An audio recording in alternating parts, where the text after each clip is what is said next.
he'll be even more snapped. Don't worry, just give him some time. Thank you to our $5 patron, Sin is Lancelot. And a big thank you to our $25 patron, the Mr. Greed. Before we have this breakdown of Lancelot's potential, please do me a favor, leave your own thoughts about his potential and where he could go from his power set to his moves, his abilities, all that in the comment section down below. Leave a like and subscribe if you aren't already. Also, make sure that little notification bell so you don't miss out on any videos that come with the channel. Also, I do have a Patreon down below, and I'd appreciate any support you're willing to give. Now, let's get into it. What's up, guys? I call Pencil here, and here we are to break down Lancelot's potential.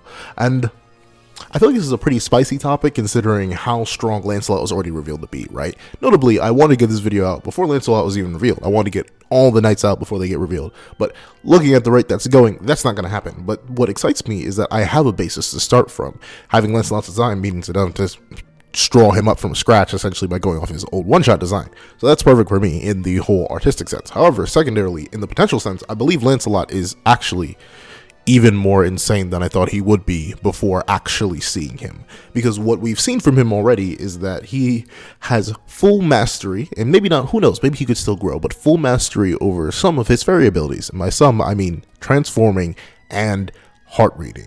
Now, notably, Lancelot actually seems to be one of the few, if not just flat out the only fairy that we've had actually confirmed use these two traits to his physical combat advantage. The only thing you could argue is like transformation. But notably, King and Helbram transform their weapons, not necessarily themselves, for combat. But Lancelot uses his Sin transformation in order to throw off the aim and perspective of his enemy, and that's why I think he's the knight that has no consistent form, even though hypothetically could be someone else. But I do believe he is the knight that has no consistent form. So he has his transformation ability. Now the question is, what are the limits of this? Can he transform into something bigger? Like, we know he can shrink down to the size of the fox, change his biology to the point where he appears like a quadruped, and pretty much has all those perks. I don't know. Are there perks to not having thumbs? I'm not sure if there are perks in not having thumbs, but it does make you harder to hit. And notably, it doesn't seem like he suffers any sort of speed or power loss there. Like, he still has access to his arrows and stuff like that. And even if he doesn't, he can flicker between the forms, which makes his hitbox ever inconsistent, and he's going to be very annoying to hit. That's a very good perk of the transformation. And obviously, the other main ability that I'm so glad to be seeing used offensively, because I always feel like every single fairy that has the ability should be using it like this. Looking at you, King. Looking at you, Gloxane. Looking at you, Elaine. Looking at you at pretty much every major combat fairy we've ever seen. Offensive heart reading. And by offensive heart reading, I mean like defensive heart reading, I guess. Because notably what Lancelot does against Fittich, and who knows, maybe against other characters, most likely other characters in the past and many more characters in the future, is he reads their hearts in order to predict their movements, and not even predict their movements, just know them in advance, because the mind always moves faster than the body. So it's kind of insane how much he could use that to not necessarily have future sight or any sort of like proper Sharingan effect where he's actually looking into the future, but as long as his enemy isn't purposely like thinking opposite to what they're going to do, he essentially has their entire readout. And unlike against Fittich, he doesn't really have to reveal that he can do that, because notably he doesn't have any fairy traits yet. So your average Joe wouldn't assume his magic would be mind reading, and thusly it's very dangerous, because if he can read you into a very fatal move, which he very easily could have, if he was actually trying to kill Fittich, Fittich would have been dead, because all he had to do was read where Fittich was trying to go and then stab him. Well, to be fair, he didn't have a weapon on him, but I'm going to talk about that in a little bit. So, two fairy traits he has already, heart reading and transformation. Another one that I think he will be developing soon, if he doesn't already have, or if he hasn't just shown it yet, would be flight. Every single fairy we've seen can fly. Even and especially the ones without wings. Look at Elaine and look at King. I was going to say look at Helbram, but he has wings. But the thing is, those two, his uncle and his mom of all people, way before they got their wings, could fly about freely. Like, they had full 3D, how do you call it? Like, four-dimensional movement. Like, they could go up, down, left, right, all around. And I wouldn't be shocked if Lancelot has such a strong, apparently rare fairy ability such as mind reading. I wouldn't be shocked if he could fly. Now, notably, why he would is honestly very simple. He's a ranged fighter. I feel like having mid-air flight with bows and arrows would be amazing to see, and very useful in general, because while you're fighting someone on the ground, there's someone in the air chasing you down. I think that's very, very cool. I'm intrigued to see Lancelot use all of his fairy abilities. I think by being, for lack of better terms, a half-blood for all my Percy Jackson fans out there, he has access to a toolkit without pretty much any of the downsides. Like, notably, as we've seen, Lancelot has no problem being physically strong. Meanwhile, every other previous fairy, while they've been extremely durable, look at King, they haven't necessarily been the most physically apt, if you will. Like, even Hellbrim was likely throwing around magically reinforced power when he was fighting in his human state. Or he may have, I don't know, buffed up his muscles or something like that. But your characters like King, your characters like Elaine, your characters like Base Hellbrim, they aren't throwing hands, they aren't throwing fisticuffs. They're usually hitting you with their magic attacks. So in case Lancelot runs into his Eldritch type that just like ignores all magic, he's not necessarily out of options there, because he could literally just run up and punch him in the mouth. So he gets the benefits. He could, who knows, maybe he can't fly, but I'm assuming pretty darn sure he can fly. But if he runs into a person that has complete magic immunity, he could literally just throw hands without any deficit to himself. He seems like a very good mixed fighter, which is weird to say, because whenever I say mixed fighter, I think of a mixed Pokemon, but you know what I mean. So I'm glad that Lancelot seems to have access to his fairy abilities, and they seem to be quite strong. So those are the main three that I'd say he has to worry about in terms of his fairy. So actually, no, another one on top of that. I do believe, even if it is weaker, he will have some access to plant manipulation. And I think that mainly comes from the fact that he does have royal lineage in Elaine. And Elaine was shown being able to manipulate the fairy tree. But notably, the only reason I'm not so sure about that is because he didn't instantly grow the tree in chapter 50. Like, when he goes to plant that tree over the dead corpses of the Dark Talismans, he doesn't like plop it into the ground and immediately grow it. He just throws it down. So maybe he can't do it, or maybe it's just very, very weak. That's the thing, because plant manipulation isn't necessarily the best offensive thing unless you use it very technically. Like, Lancelot could work very well with Nasians, because Nasians would be like, hey, can you produce this plant? Or Nasians could just be like, Lancelot, if you can grow plants, grow this one. But notably, that's a technique of disaster that allows you to grow plants anywhere. And that's mainly Fairy King exclusive ability. Like, that's something we've only see King and Gloxinia do, I'm pretty sure. I don't think we ever saw Elaine manipulate plants outside the fairy tree. However, we do know that fairies do have plant manipulation in general. So maybe if he can't grow plants on his own, he could at least use things like those seeds and throw them out and have them turn into weapons. All great things. That's just off of one part of his toolkit being a fairy. Very, very cool. And speaking of his fairy lineage, I'm actually going to transfer over to his magical lineage, which honestly interests me a lot. Notably, Lancelot is an exception of exceptions in two ways, right? Because he's the first fairy to be born. Well, he's the first half fairy. Well, he's the first half fairy for one, but he's the first of his half of his species lineage in terms of fairies to be born from like an actual fairy. Notably, every other fairy just pops out of a plant. Like, they don't have moms and dads, they have plant moms. It kind of defeats the point, but still, it's not conventional in the sense that they're reproduced. So I'm intrigued to see if he has some sort of lineal magic progression. So will he gain some of his mom's abilities, and will he gain some of his dad's abilities? Because notably, we can tell that to some degree your magic can be random when you're a human in Seven Deadly Sins. Like, we don't know what Hauser's dad's magic was, but it doesn't seem like it was Tempest. And obviously, while Donnie's levitation magic is some sort of, it can be attributed to wind, it doesn't seem to follow any of the wind elven mindset. So it looks like his mom didn't really produce anything of value in terms of wind manipulation, or at least anything along that same path. They seem psychic abilities and wind abilities are two very different things. So there's that disconnect. There's Griamore and Dreyfus, which is another example of direct father-son lineage, and the two powers seem kind of different. You can argue that Wall is just like a more concentrated and simplified version of Break, but Break seems to have so many different properties and honestly, they seem fundamentally different, right? Wall is an inherently defensive technique which can be used offensively, while Break is a primarily offensive technique that can be used defensively. So magic can, while maybe be slightly linked in the sense that they're both energy, can be completely random. So if Lancelot does not have access to his mom and dad's abilities, I wouldn't be exactly shocked. Kind of disappointed, because I think the hypothetical power he could have is cool, and let's talk about that. So we do know that Elaine's magic was known as Miracle Wind. She could manipulate winds to do pretty much whatever she wanted.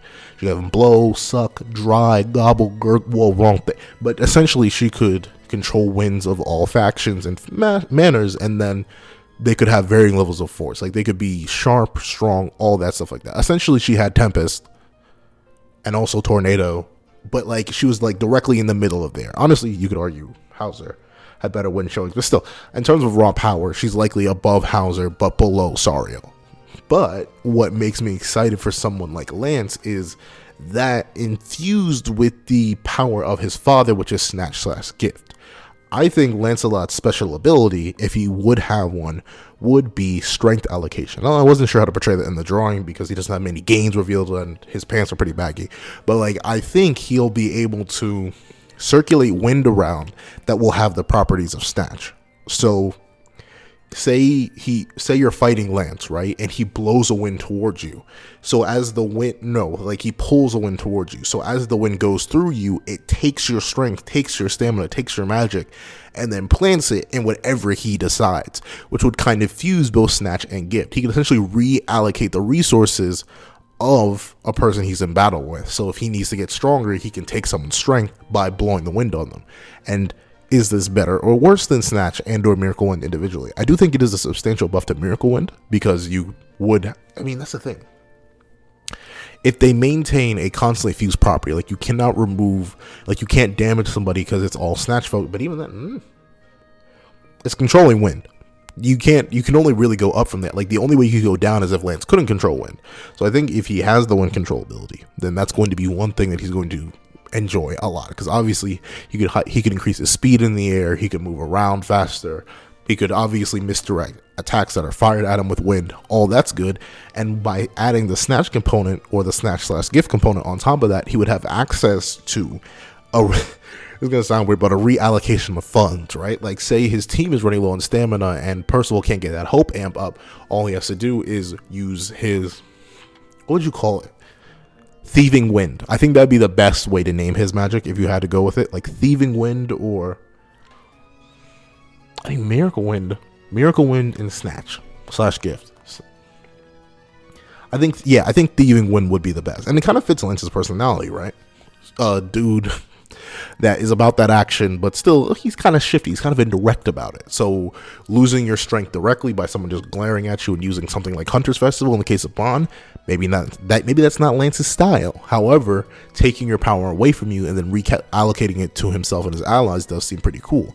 I think the great drawback to it could be the idea that once again Lance has the limits. Like he has the limit to how much wind he can control, so he can't just whip up a tornado and instantly like drain the life out of somebody by taking out all their strength. He has a limit to how much power he can keep in a wind and how much power he can absorb himself and how much power he can distribute to his allies. And that's why having allies would actually work better with Miracle Wind to kind of keep that gift boost that Bond got, but then pretty much immediately lost. Like unfortunately, Gift doesn't work that well with Bond now because of his limited power and limited lifespan. But still, in terms of keeping both aspects of his parents' power and the wind control and the ability to reallocate resources such as strength, stamina, speed, agility, all that stuff, I think it'd be great if you could combine the two and take those properties and mix them together. Put them in the mixer, put them in the pot, and then you get something like Thieving Wind. And a great thing on top of that is you could have still things like the Snatch aspect where Bond can just rip organs out of people, but he would have to concentrate, right? So like Bond pointed at somebody and just magically the heart appeared in his hand, or would dry. Like it's weird. The anime depicts it sometimes like Bond like actually moves his hand or whatever weapon he has and it magically extends to grab it, and sometimes it just appears in his hand. But I think what could happen here is like Thieving Wind would have a subsection or like a miniature spell in it called Piercing Wind, and he could essentially pierce through his opponent, take an organ and bring it to him, and or he could have Guiding Wind, and that would take weapons or take materials out of their hands, and that could just be him redirecting stuff. I don't know why I started on I went from me to re, but I'm sorry. But that's the thing. I think Lancelot gaining his parents' abilities combined could hypothetically work, because we know Gil Thunder did essentially just inherit. What was Zarathustra's magic called? I'll be right back. We see that Zarathustra's Great Thunder essentially translated itself over to Gil Thunder in terms of just being Thunderbolt. So it's not entirely impossible that if two characters with strong enough magics, like your Bond and like your Elaine, were to do the do and produce a child, that the lineage wouldn't merge or mix to produce a strong magic. Now, would either two of the other individual magics become irrelevant because Thieving Wind would be a better alternative than both? No, I'd still say Snatch is pretty supremely busted on its own because you sort of skip the whole wind interaction. But at the same time, I say Miracle Wind is pretty strong on its own because you have you don't have a limit to how much you can carry in it. Like, the effects of Thieving Wind would essentially never be able to turn off for Lancelot to keep it balanced, right? Like, Lancelot cannot control winds unless he's reallocating strength. So that would balance it out and give each individual magic their own perks instead of just being inherently inferior to the fusion magic. There you go. That's my hypothetical for Lancelot's specific unique magic.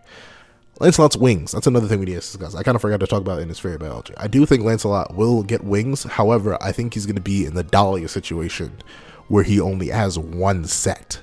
And I hope I portrayed that clearly enough in the drawing. But I think also his wings won't be perfect because, once again, he's half fairy and he's the first of his kind to be produced, right? So what will happen to him and his wing situation is unknown. But I think he will produce wings that are almost royal fairy tier. Like, they almost are to the size, the brilliance, and the bright flashing colors of his ancestors, and his uncle and his mom. But at the same time, they'll have limits. Like, they'll be folding in. They'll be small. They'll be slightly smaller and a bit weaker than full size fairy wings. Do I still think they'll give him a massive amp like they got King and Elaine? Oh yeah, of course. He's definitely going to be still insanely strong with them once he gets them out. I think that's his next step of potential. Because the thing is, Nakaba did an interesting thing by introducing him as so strong, introducing him at sin level, whatever you interpret sin level to be. However, the best way to keep him up or to keep him growing is the same way you kept our original fairy cast member growing, by doing the whole wing subplot and having him grow and develop them over time. That's the way you balance out the insane gains of having wings, or balance out the insane starting point you put Lancelot at. Let him having wings and having him master and develop his fairy abilities be the main crux of how he gets stronger. And I think to compensate for only having one set of wings, even though wings really have no impact on combat speed or anything like that, let's just say defensively, an idea I want to go with is the idea that Lancelot supplements his lack of a second set of wings by using a dark wing and a light wing, or I guess a dark matter wing and an arc particle wing. And what that ties into is his 6 years of chaos training. So we know that humans are the closest thing to chaos, essentially. They have an extreme affinity to take on the powers of either species. Look at Hendrickson, for example. He acquired the magic of Purge, which is specifically a goddess technique that utilizes existence erasure to wipe out a soul. And at the same time, this is the same dude who drank some demon blood and became an extremely powerful demon man. So I'm assuming getting direct infused training from something like the Lady of the Lake, which was wrought from chaos itself, Lancelot over time would develop some pretty strong light and dark powers. And I think that's already evident with one of his main abilities that we've seen so far in Shining Road. That definitely seems to be an ability that's produced by light. And obviously, where does light come from? But arc particles. So I could definitely see him manipulating those to his favor, except to keep him unique from Tristan, he just wouldn't be as good at it. He'll always need a conduit. He won't be able to produce it as well. And his wings and whatever constructs he makes will always be breaking down, whether it be a darkness or a light particle. Because you do want to keep him involved and balanced in the sense that he has the abilities. You went out of the way to set up that side plot that he was kidnapped for a couple years and came back with these abilities. You do want to keep that. But if anything, see, that's the interesting thing, because I don't want to talk about Tristan too much because he's getting his own video, obviously. But if you want to keep Tristan on the chaos path, right, because he was naturally born as the balance between dark and light, or the imbalance, and that's how you get the chaos magic, then you go with Tristan on that. And then you could still get your benefits of having a goddess member and a demonic member through Lancelot because he has the training from the Lady of the Lake. It's just that he can't merge them perfectly to get chaos magic. So this is a very big what if, right? If Tristan has chaos magic due to the merging of his dark and light sides that he has a natural affinity for because he is a human goddess demon hybrid. There, you give Lancelot all the prerequisite abilities of controlling dark matter, controlling arc particles, and stacking that on top of his fairy abilities to compensate and make him an overall insane threat. You do that. However, if you're like, hey, wait a minute, hold on a second, let's discuss this, maybe we don't want to make him too busted, then you give him imperfect control over light and darkness and just have them be supplements to his regular toolkit. And speaking of his regular toolkit, I do want to transition into Lancelot's tools. I do think he's going to keep the bow for a while. It definitely seems to be chaos structured with the whole like white and black membrane like looking thing. Like, it reminds me of the constructs that Arthur made. And it reminds me of what Excalibur's hilt looked like. So I think that bow will be a part of his toolkit for a while. Because unlike his, well, to be fair, no, he imbued magic into the arrows too. And they just exploded. But meanwhile, the bow's just fine. So I do think the bow is kind of, if it's not Sacred Treasure tier, I think he always will be wielding a bow. I think that will be part of his toolkit permanently. But the other thing I do believe he's going to get is his own Spirit Spear. And I think this kind of goes into what he was talking about in terms of looking for the Buzu. But at the same time, I don't think he's just going to do Buzu for that. But strictly weapon-wise, strictly potential-wise, I do think he will gain access to a weapon of his own. And I based it off of the weapon that we see the future Lancelot, quote-unquote, wield in his war state. Like when remember all the way back, and let me see, I have the tab open, so let me look. All the way back in chapter 5, where we get to see all 4 of the knights. Notably, Lancelot is wielding what looks like a spear that does not look like a bow. So I could definitely see him commissioning the Buzu to get himself his own Spirit Spear, and then he manipulates it through his fairy powers, and then he amplifies it with his light and dark powers in order to just create the ultimate dangerous combination. It'd be a 3-for-1. I think it'd be really cool to see. What will the Spirit Spear be designed like? I don't know. I think it will be much more rough and jagged. I sort of gave it 3 parts myself, like 3 separate spear tips to kind of differentiate it from its fellow creations, because notably every other Spirit Spear usually has one defined point, but considering Lancelot is a hybrid of 3 separate things, human, fairy, and chaos baby, whatever, I decided to give him a 3-pronged spear, and once again to represent the imperfectness of Lancelot, because while he's a hybrid that makes him extremely strong, he also isn't like a perfect representation of any of the species he is. So he has this rough, jagged weapon that sort of fits his personality. I tried to do all that, mix it into his design so much, even though I didn't change his base design so much, I more so added to it. However, do you think he'll get a spear? Well, the forms be like, I don't know, but I do think it sounds weird, but I think if anything, his forms won't be like any of the royals, or maybe not as numerous as the pureblood royal fairy kings, but I do think he'll be able to supplement the spear with his other powers, whether that be nature manipulation, whether that be light manipulation, dark manipulation, or a fusion of both. Like, if he can't make a guardian kind of thing, like the hornet that Gloxinia has, the monkey that Dahlia has, and or the teddy bear that King has, he'd be able to manipulate the spear as like a conduit for his dark and light magic to create dark shields and stuff like that. He'd be able to manipulate it like that and then throw around the weapon with the same same precise control that his predecessors had, and use it maybe even like a surfboard. Even if he doesn't want to fly, he could just ride on it, kind of like King did early on in the beginning of the series. However, that's pretty much all I got in terms of talking about Lancelot. I don't think anything else. Let me think. I already covered the dark and light stuff. I already covered the bow. I'm intrigued to see how he does that. I think he may even combine the spear with the bow. Like, he may use the bow. Like, remember the combination that Harlequin, I don't know why I called him by his government name, but King and Gother did against Chandler? I could definitely see him using that himself by like drawing back the spear, like shrinking it down to a smaller form, drawing it back, and then right as it's about to make impact, expanding it so it's a gigantic spear instead of just one casual tiny arrow.